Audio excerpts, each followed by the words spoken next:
अशी तव्यावरची कुरकुरीत बेसनची पोळी तुम्हाला पण आवडते काय? म्हणजे आज मी तीच मेनू करणार आहे. तर झालं असं, आज संध्याकाळची वेळ आहे. तसं तर आमच्याकडे आज आठवडी बाजार, पण रंगपंचमी असल्यामुळे सुट्टी असल्यामुळे माझ्या बाजाराला पण सुट्टी. बाजाराची पिशवी आणून ठेवलेले आहे. तसं तर संध्याकाळच्या रोज आमच्याकडे भाकरीच असतात, पण नील आणि मी दोघे जेवायला होतो आणि त्याला भाकरी आवडत नाही, म्हणून म्हटलं आज कधी चपाती संध्याकाळच्या करायच्या.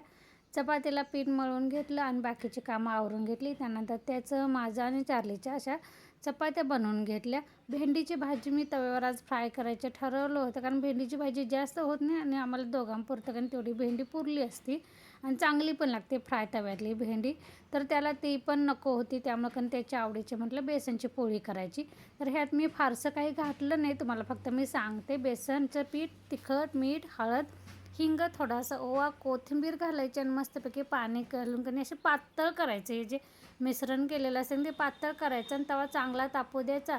त्यावर गरम तेल घालायचं आणि गरम झालं की ही पोळी अशी पसरून टाकायची. जर तुम्हाला अशी पसरताना थोडंसं भाजत असेल ना, तर गार पाणी लावत लावत पसरायचं आणि पलटी केल्यानंतर अजून कणी उलटण्यानं असं दाबून पातळ केली तरी चालते.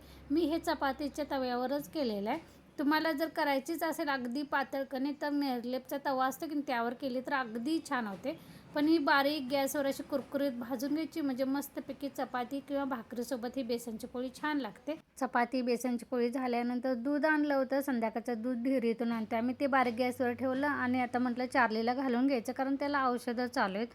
चला तर मंडळी, ह्यासोबतच आजचा मिनी व्लॉग मी इथंच बंद करते. तुम्हाला जर आवडलं असेल तर लाईक, शेअर आणि सबस्क्राईब करायला विसरू नका. धन्यवाद.